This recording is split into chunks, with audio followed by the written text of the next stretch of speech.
there is presently in the world an extremely dangerous movement that is trying to impose a culture of politically correct dogma on everybody.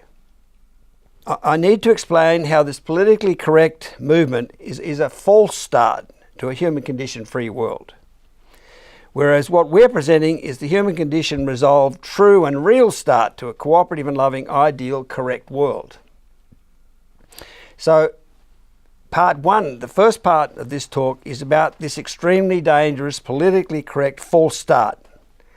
And part two will be about the all-exciting human condition resolved real start.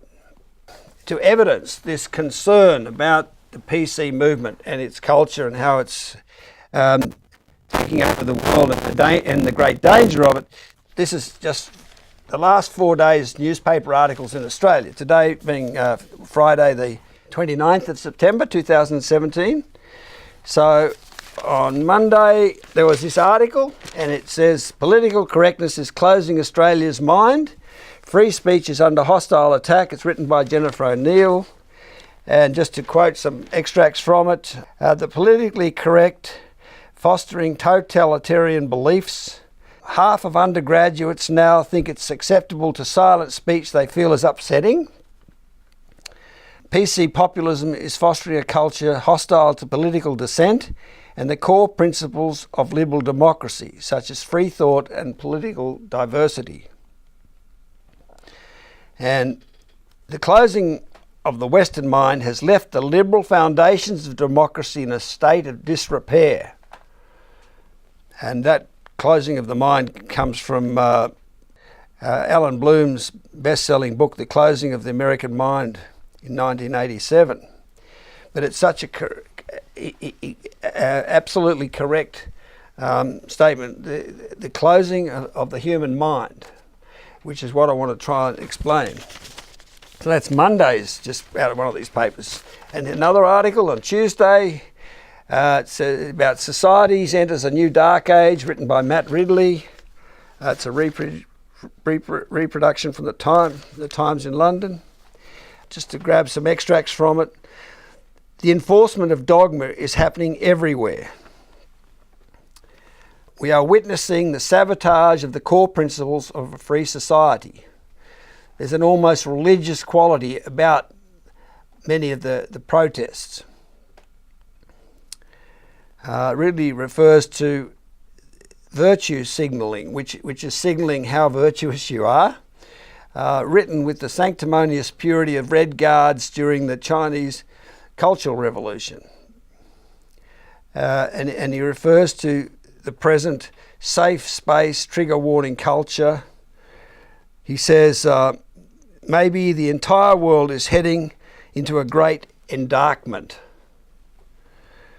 And he ends by saying, the intolerance of dissent in Western universities and the puritanical hectoring of social media gives grounds for concern that the flowering of freedom in the past several centuries may have come under threat. We have a fight on our hands. This is deeply concerning, expressions of deep concern. And this is Wednesday, so that was Tuesday, this is Wednesdays. Identity politics takes us back to the shame culture, written by Jeremy Griffith.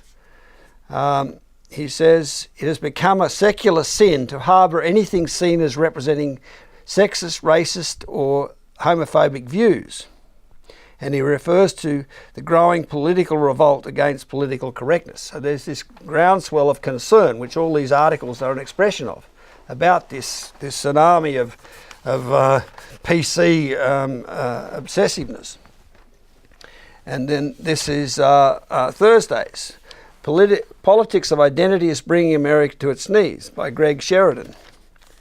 It says, liberals have been on a relentless mission to transform people's souls, to rid them of impure ideas about race and sexuality.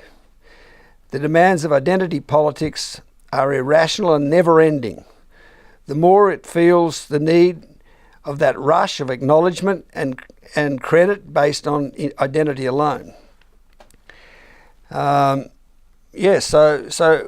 we have a fight on our hands to stop the closing of the Western mind, of actually the human mind.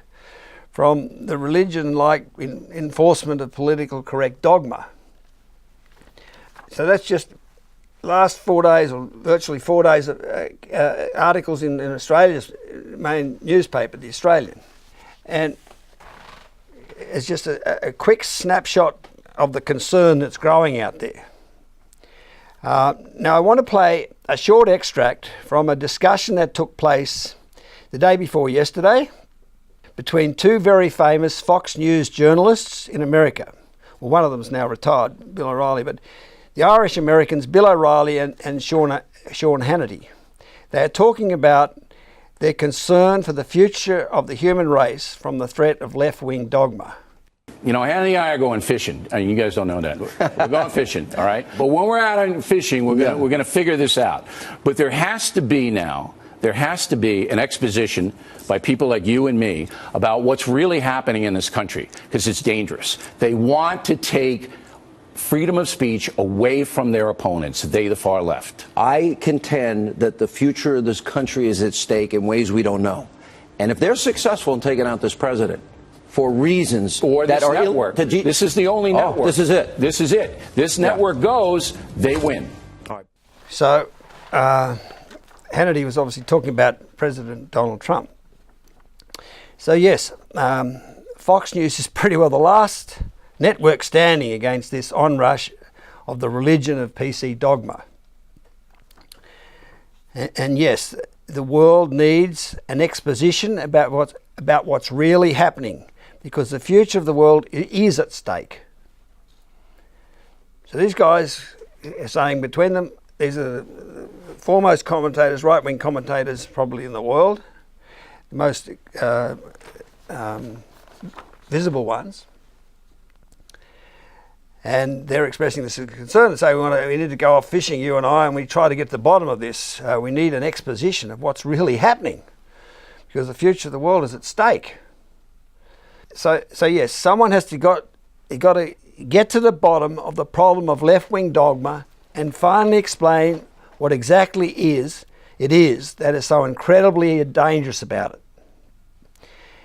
And since only we have understanding of the human condition, it's up to us at the World Transformation Movement to supply that all-clarifying exposition. So we've got this inside knowledge of understanding the human condition. This is an overwhelming concern in the world about the rise of PC dogma, and there needs to be an exposition, an expose of what's so dangerous about it. So we should be able to supply that exposition. So that's what I'm going to attempt to do right now. Now I want to begin by looking closely at what Sir Bob Geldof said when he officiated at the launch of my book Freedom at the Royal Geographic Society in London last year. The transcript of which forms the core of this book, Transform Your Life and Save the World, which is on our homepage, our World Transformation Movement homepage, is presented as a concise summary of the contents of freedom. It's a very narrow book comprising of 3 parts. And this is the beginning of the first part.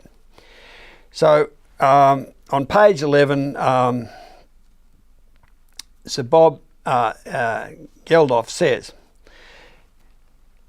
we're not going to turn people into hugging each other, Jeremy, because we're all competitive by nature. The question is, how do we relieve ourselves from our unchangeable primal instincts?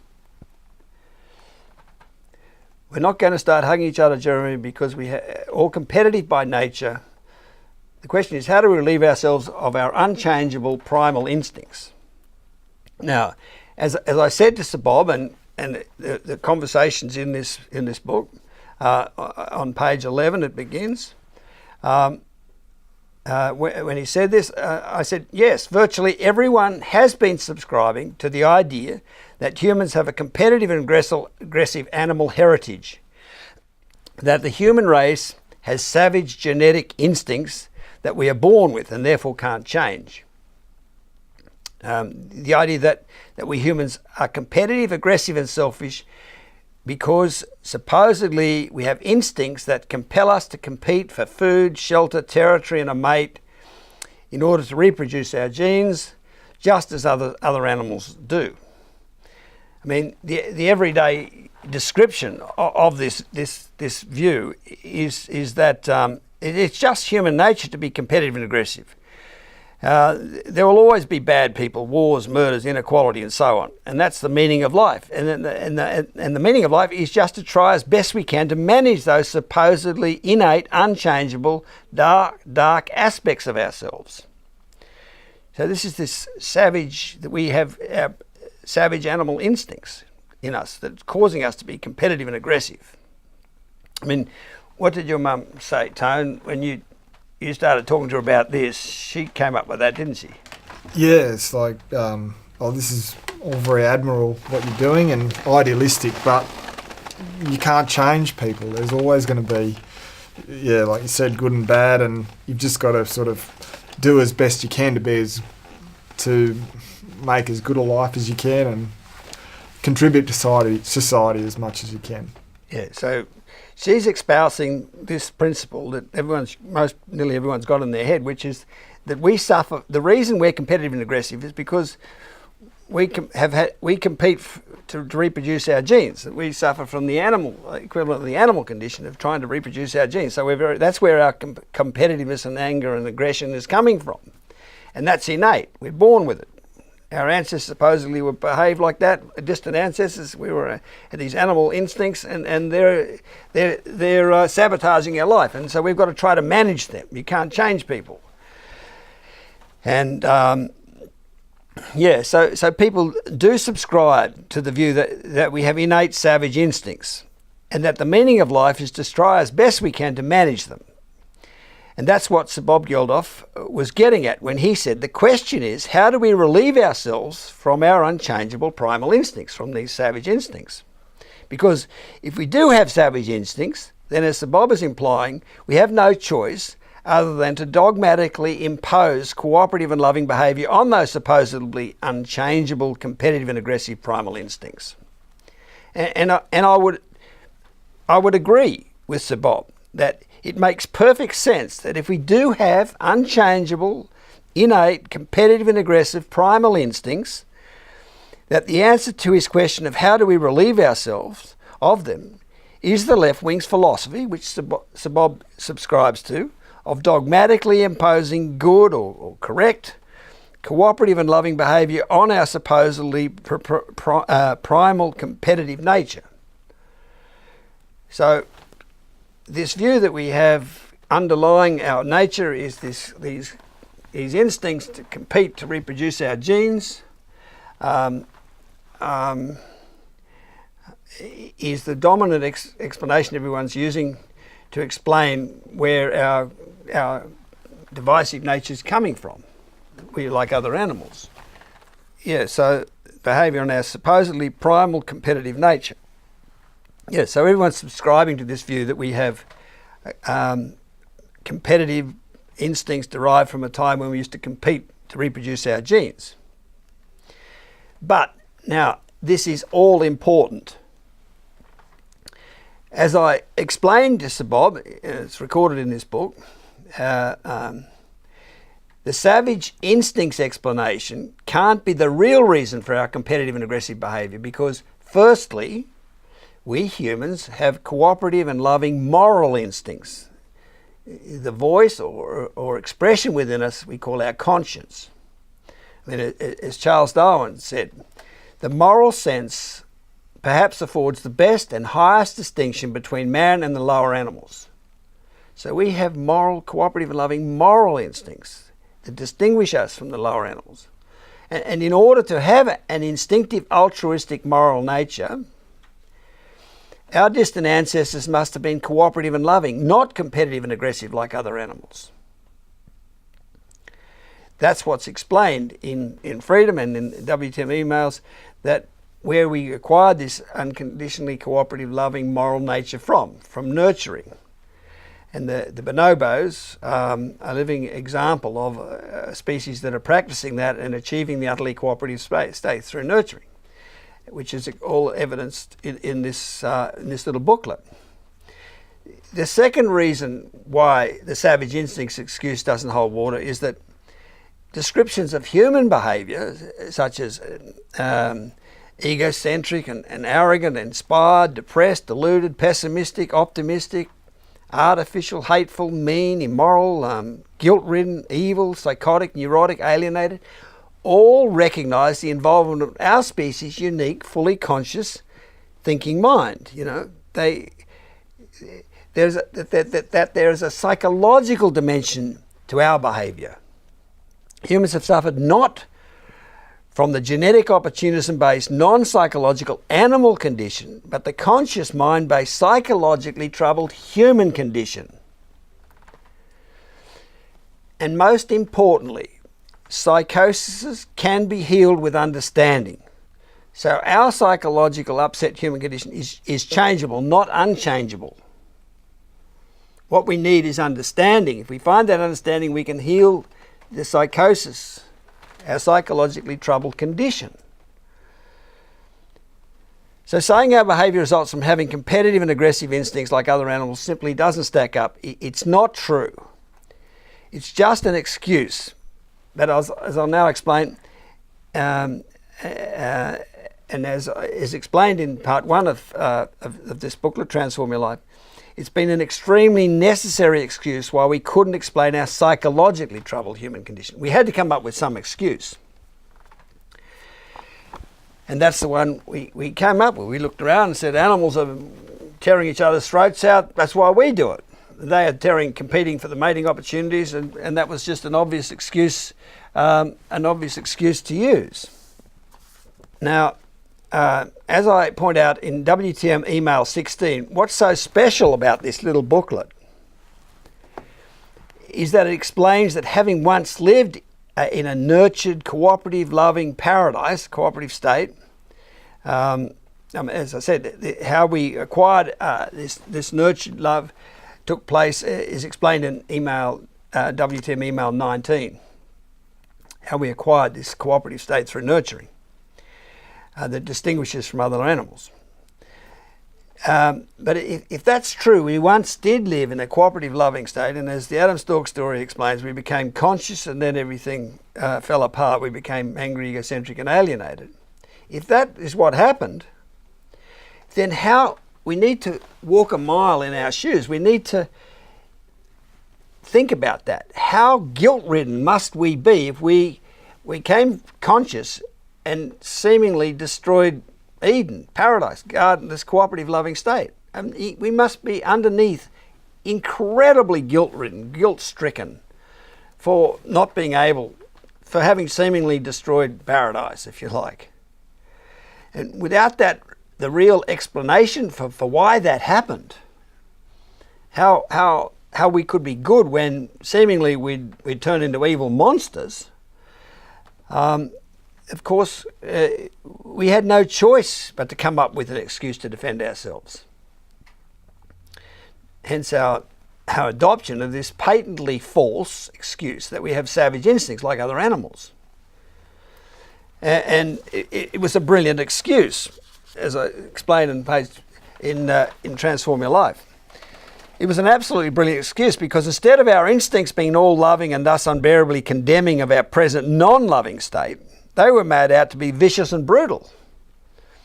And instead of our conscious mind being the cause of our corruption, our fall from grace, departure from innocence, it was made out to be the blameless mediating hero that had to manage those supposed vicious instincts within us. I mean, what did Tone's mother say? You know, we've got this evil part, dark side of our competitive nature, and our job is to try to manage that as best we can. So rather than our instincts being good and our conscious mind bad, in effect, because it caused this corruption of our original innocent state, which is the true description, our instincts were made out to be bad and our intellect to be good, which was fabulously relieving, but in effect a complete reverse of the truth lie. But it got us out of jail. It made us feel good. So if we think about that, how guilt-ridden must we be, the conscious mind we conscious humans been having seemingly destroyed paradise, this cooperative loving state that the bonobo chimpanzees are living on the threshold of, then how guilt-ridden must we have been? And then how desperate must we have been to come up with some excuse? So it just makes total sense that we just looked around and said animals are competing and tearing each other's throats out. That's why we do it. But it's a reverse of the truth lie. Our instincts were actually cooperative and loving, not competitive and aggressive.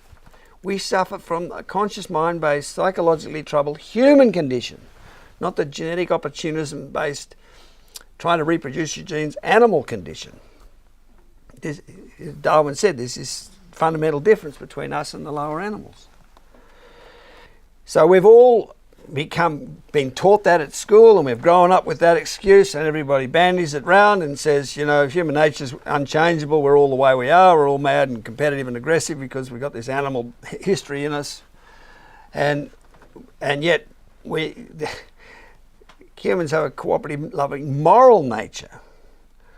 One of the greatest questions in biology has been to try and explain how we acquired our altruistic, unconditionally selfless, altruistic moral nature. And that mystery of mysteries is explained in WTM email 19. It was through nurturing. But the problem with that truth about nurturing is it's highly condemning, because no child since this upset battle emerged has received the amount of nurturing its instincts expect, and parents feel ashamed about that. So the nurturing true explanation has been denied.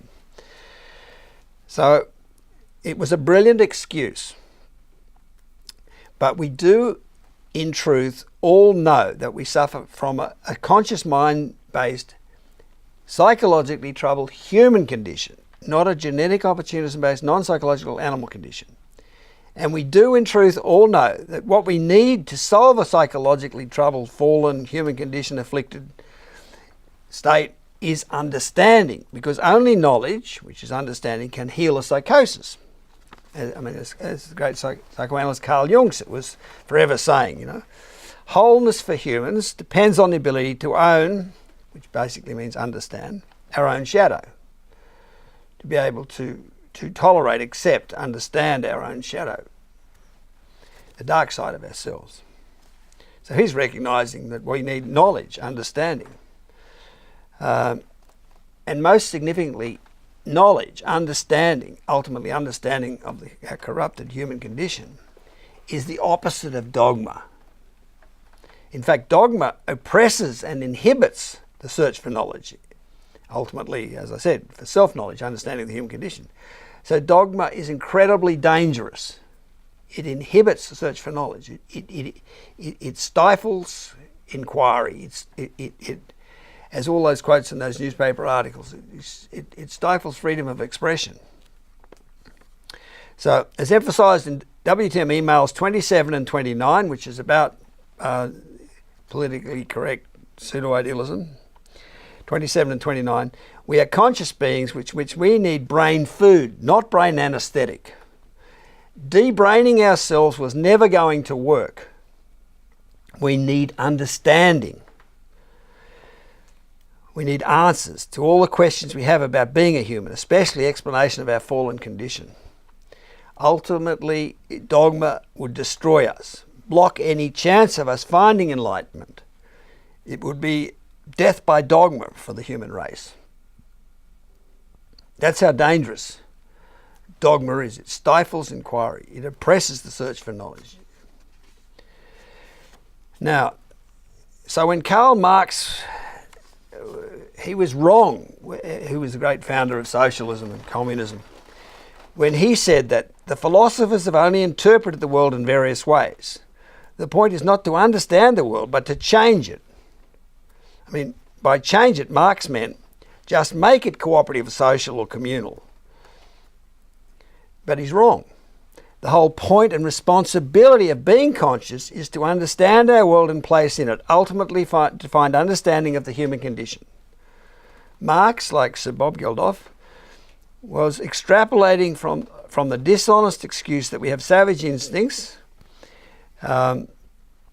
which we therefore had no choice other than to impose change, as Marx said, upon us.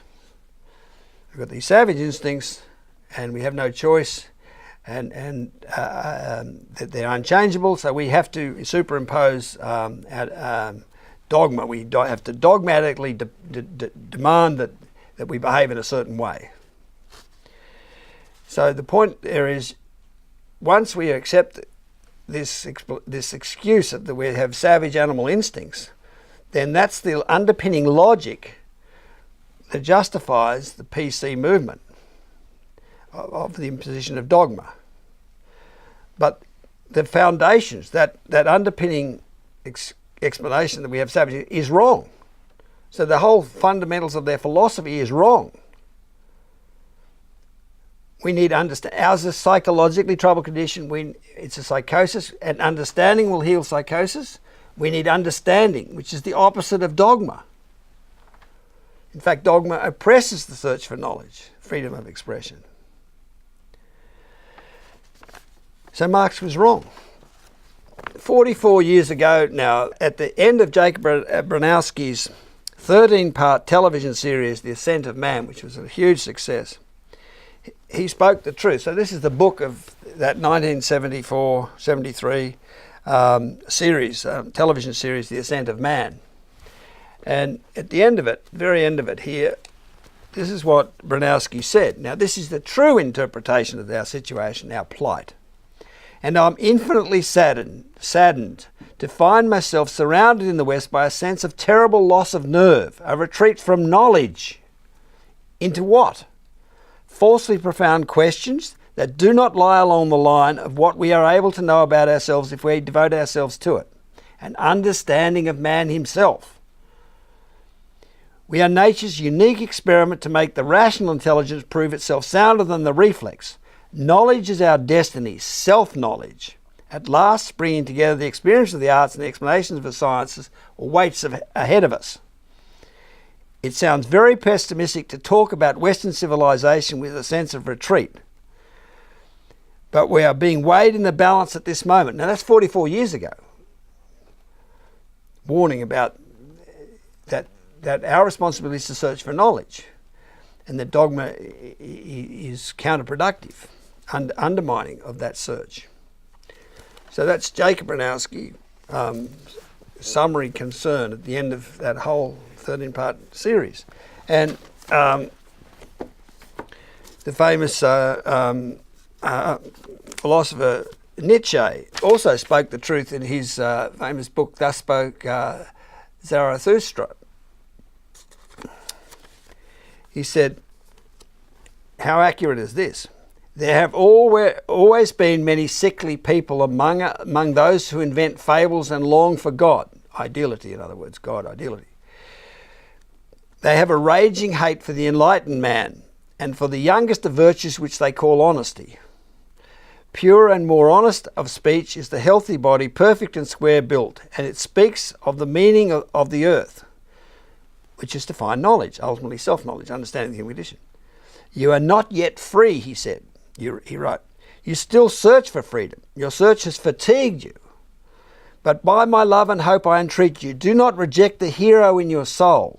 Keep holy your highest hopes, which is to find knowledge, and ultimately self-knowledge. Your highest hope. War, he means against oppression of dogma, and courage have done more great things than charity. Feel-good charity. This pursuit of knowledge, upsetting pursuit, which Adam Stork's theory explains why it was upsetting. Not your pity, but your bravery has saved the unfortunate up until now. What warrior wants to be spared? I do not spare you. I love you from the very heart, my brothers in war. And again, he means by war this a battle against oppression. And in another of his books, Beyond Good and Evil, Nietzsche wrote, there comes a time in a culture's history when it becomes so pathologically soft that it takes the side of its worst enemy, which is dogma, and calls it progress. So there's Marx saying we have to impose dogma, and Bronowski and Nietzsche saying no, we have to search for knowledge. Now, the problem is the longer we had to use the patently false excuse that we have savage instincts, the more desperate we became attached to that excuse, and the more we developed it into a whole industry. And that's what's happened. We contrived this excuse that we have savage instincts, which is patently wrong, but it got us off the hook. And we've lived off it and developed it and become so attached to it. So even though we all intuitively know that understanding not dogma is the answer, and that in fact dogma oppresses the search for understanding, which is why the left wing is so insecure and extremely defensive about this dishonest solution. It's the dishonest solution to the world's problems, because we all intuitively underneath know that it's not the real solution. So they get very defensive because they're trying to hang on to something that deep within them they know is a fraud. The pseudo-idealism of the PC culture has become an all-consuming obsession for many, many people. In fact, it's threatening to take over the world. Like Hannity and O'Reilly said, there's only one main media left standing. That's Fox News. Just how developed this patently dishonest and dangerous counterproductive culture has become is that all the false biological theories that have grown up, that have grown from the savage animal instincts excuse, and all these patently false excuses are summarised in part 1 of the Transform Your Life, are being used to coerce humans into complying with dogma. With the dogma. Now, in this article by the American journalist and author Dennis Prager, he describes the problem. The article is Dennis Prager, the left uses evolution to explain everything. So now we came up with this dishonest theory that we have savage instincts, and then we built all these dishonest biological explanations, supposed explanations for human behaviour around that, coming from that base, which are all summarised in that first chapter, part 1 of Transform Your Life. So we're so adapted to this dishonest excuse that we're now using it. The left are using it to justify their culture. So this article talks about warning of the danger involved in allowing the left to use science, and evolution in particular, to empower governments to coerce its citizens. It says evolution is offering all these articles and things. The transcripts of this talk will go up, and this video of this presentation will go up on his WTM email 39. So, okay, he says that warning the danger of allowing the left to use science, evolution in particular, to coerce its citizens. And he says evolution is offering the left's explanation for virtually everything. Love, altruism, morality, God, religion, intelligence. And he cites as an example those who do not support same-sex marriage and not recognise the indisputable scientific fact that homosexuality is a natural phenomena. I mean, that's a classic illustration of we say that human sex, as humans practice it, is no different from animals who are trying to reproduce their genes. But as explained in chapter 8:11b of Freedom, sex as humans practices, including homosexuality, is a result of being psychologically upset. So there's no relationship between the homosexuality that occurs in animals and ours. Ours is a psychosis-driven behaviour. If you read chapter 8:11b of Freedom. So that's what's happened. We take this false excuse, savage instincts excuse, that we're a result of our aggressive and competitive nature, and so you see it all the time. You know, you see they say We're attracted to young girls because they'll reproduce our beings. They've got more fertility.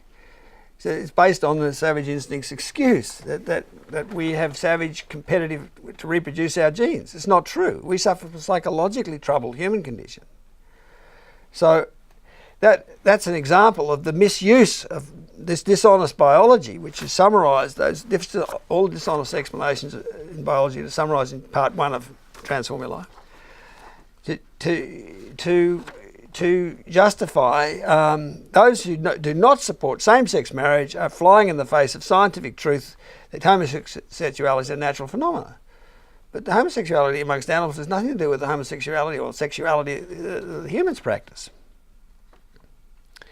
The article goes on to say to differ with the left is sexist, intolerant, xenophobic, homophobic, Islamophobic, racist, bigoted, because it's against science itself.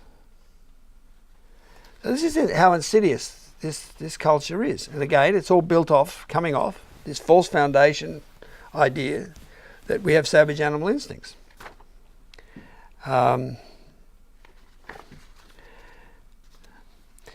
The article says the left has always sought single, non-values-based explanations for human behaviour. In the absence of which is the absence of absolutes, in other words, non-value-based absence of good versus evil, right versus wrong, and that's what they claim they have got with Wilson's multi-level selection theory, which is the last of the theories, dishonest biological theories that are described in part 1 of Transform Your Life.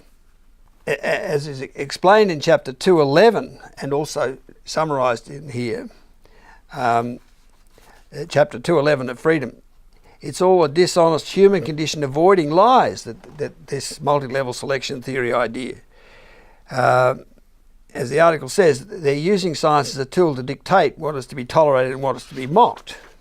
So, as the Adam Stork story finally explains, and which you can see that explanation in WTM email 5, the more humans search for knowledge, ultimately for self-knowledge, the more angry, egocentric and alienated they became. And in the end, without the psychosis addressing and solving real explanation of the human condition, humans became so extremely angry, egocentric and alienated that they basically gave up the corrupting search for knowledge and just decided to dogmatically impose ideal principles, even though dogma is the opposite of understanding and stops the search for knowledge, stops freedom of thought, as all those newspaper articles this week pointed out, which Hannity and O'Reilly are so concerned about.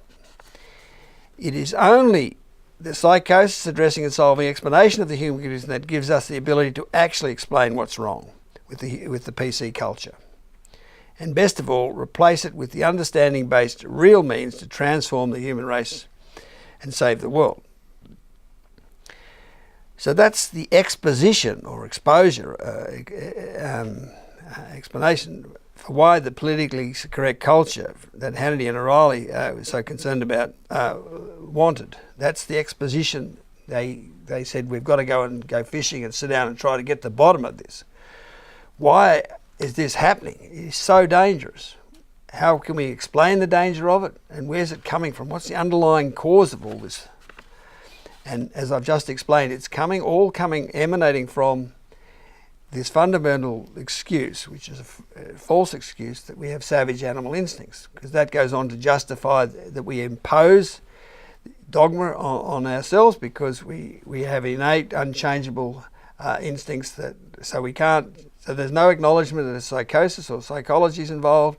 There's no acknowledgement, therefore, that understanding can heal the psychosis, and the whole thing's run amok with the PC movement, the left, commandeering dishonest biology to justify itself.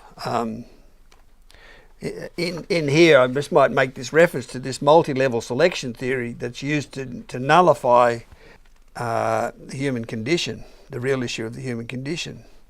Overall, while multi-level selection theory, which the idea of multi-level selection theories, Wilson said that we do have some selfless instincts and we have some selfish instincts. And And the way they explain the selfless instincts, which has been a huge mystery for time immemorial, is to say that it's due to group selection. Now, group selection has been discredited in biology from day one. It's just a fraud. But so desperate is the left to find some justification for explanation for how we acquired supposedly selfless instincts, they resorted to using the group selection idea. And you can read about it in paragraph 213 of Freedom.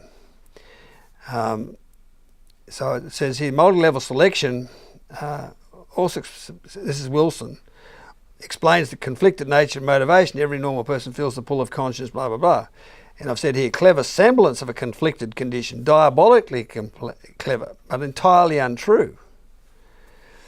In finding a way to avoid the truth of our psychologically conflicted condition with a non-psychological clever semblance of it, what Wilson has done is not explain the human condition, but nullify it. Render the issue benign, virtually inconsequential. So rather than having an unconditionally selfless moral nature, we simply have some instincts that want us to behave selflessly and some that don't, thus eliminating the notion of absolutes, of good and evil, right versus wrong. It's a human condition avoiding no non-values, non-judgeable mental system. It's a complete fraud. So that's paragraphs 213 and 214 of Freedom. You can read about the danger of how they've completely. So this article by Prager talked about the left has always sought a single non-values based explanation, an absence of absolutes, no good versus evil anymore, no right versus wrong, and they've done it by dishonestly saying that that we don't suffer from a psychologically troubled human condition, that we suffer from this savage instincts that cause us to be selfish, and that we do, and through this dishonest use of group selection, argue that we do have some selfless instincts. So there is some selflessness in it and some selfishness. This complete belittling of what our soul is and our psychosis, everything about humans is completely butchered, destroyed by these dishonest arguments. So that first part of Transform Your Life, which explains all the dishonest biology and where it's led us to, is very precious. The demolition of dishonest biology. And it's led to these articles like this Prager article pointing out the left uses evolution to explain everything. Again, that's a reverse of the truth situation, because we're using biology, first principle biology, to actually explain the human condition, which is why this transformed state is going to sweep the world, because it's underpinned by first principle biology. But it's a truthful biology. It's human psychosis addressing and solving real explanation of the human condition. So, but they've sort of commandeered or are mimicking the real truth. So they've found a way. Humans have found a way to imitate or mimic what the arrival of understanding of the human condition would bring. It would bring about a biology that would finally nullify, be non-values based, because our explanation of the atom stalks gets rid of the idea of good and evil. It says we're upset, but there's a reason for that, a good reason for that, why we became upset. So it's an absence of absolutes, right versus wrong, good versus evil has been dismantled, those concepts. But we're doing it truthfully, and we're arguing that truthful explanation is why the transformed state is unavoidable, because the old defensive, insecure, angry, egocentric, competitive ways of power, fame, fortune, glory, ways of justice are now obsolete, because we've got the real understanding. But you see, what dishonest biology is doing is underpinning, supposedly, using all this fraudulent biology, this imitation, this pseudo-idealism, way of explaining ourselves that justifies dogma and that we should impose ideal values on the humans because we can't trust ourselves because we've got these innate violent instincts within us. And so they've created a parallel universe that is totally fraudulent. And it's a universe based on the imposition of dogma, which stops the search for knowledge, freedom of expression, thinking. It basically says throw away your brain. As I said, we need brain food, not brain anesthetic. We need answers, de-braining ourselves. Stop thinking, give up thinking, just dogmatically everyone be good is a fraud and will get us nowhere. The only thing that gets us out of the human condition is understanding of the human condition. But this is all about not understanding, giving up understanding. In that presentation I gave about transformed state, how to become transformed, I used the example of Eckhart Tolle's books, which are wonderful bestsellers in the world, a huge number of huge bestsellers. And they basically don't think, just give up thinking, just live in the moment and focus nowhere else. And that's the ultimate irresponsibility of being a conscious being, is to stop thinking. So, and universities have these safe zones and trigger warnings. It's all about stopping thought, inquiry. Students go to university now, and the first thing they say, I don't have to read any books, do I? Because the human race becomes so psychologically embattled and exhausted that people can't cope with any truth now and any inquiry. And that's why they love this culture of pseudo-idealism. It allows them to impose an ideal world when they can't any longer trust themselves to inquire into truth. It's a very serious situation that the world's arrived at, as all those quotes are mentioned by those journalists and Hannity and O'Reilly emphasised. So that's the underlying analysis or exposition of what's really behind, what's driving the PC culture and why it's so dangerous. And they're classic illustrations of just how dangerous the whole thing is when they've commandeered dishonest biology to justify their So how astute was Sir Bob Geldof when the opening of the conversation, he said, we're not all going to turn to people hugging each other, Jeremy, because we're all competitive by nature, The question is how are we to relieve ourselves of the unchangeable primal instincts? Unsaid words after that. And by inference, if they're unchangeable and we've got to relieve ourselves on, the only way we can do it is by dogma. As I said, I would agree with him if that were true, that we have unchangeable primal instincts that are competitive and aggressive. What choice do we have to impose on that? But we don't. We have cooperative, loving, moral instincts. So the whole principle, foundations of that culture is wrong, is flawed. So the whole edifice of dishonest biology is a fraud. This is why Plato said everyone's living in this cave of dishonesty, this cave of darkness. And it's why Plato said when someone does finally get outside the cave and come back with the truth, the people inside are so habituated and living off and so adapted to all their lies that they'll try and kill him if they can lay hands on him.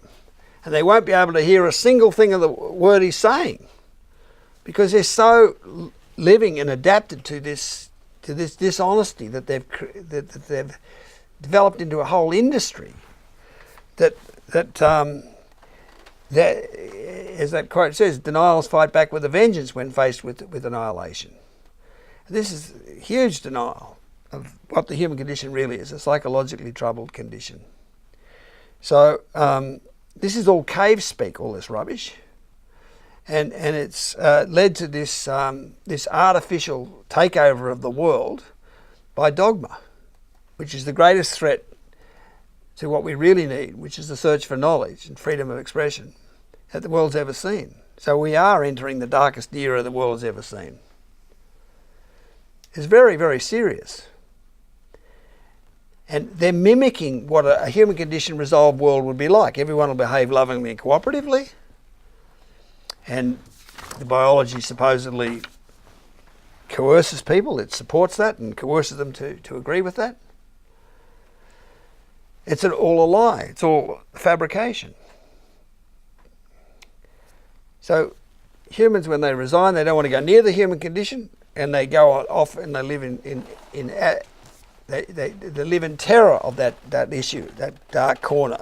They never want to visit there again, so they're frightened of that.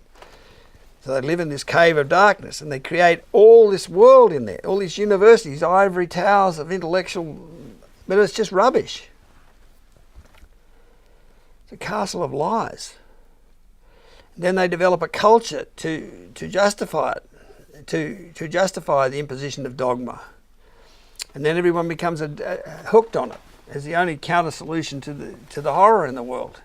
Basically, they want to give up the search for knowledge. In the Adam Stalker analogy, they just want to fly back on course and feel good about themselves. They don't want to pursue the search for knowledge anymore. Anyway, so that's the exposition that Hannity and O'Reilly desperately wanted. Now, as I said, so now in part 2, we want to talk about how the real explanation of the human condition transforms the human race. So this is the real transformation of the human race that we're talking about. So whilst these dishonest books like Tolley's book sold The New Earth, claiming to bring about a new Earth based on give up thinking, I mean, that's how insecure, how desperate, at the same time desperate, the human race has become. For a get out of jail free card, something that doesn't require them to think about the human condition. So that's part 1 of this presentation. So now what I want to do is bring in part 2.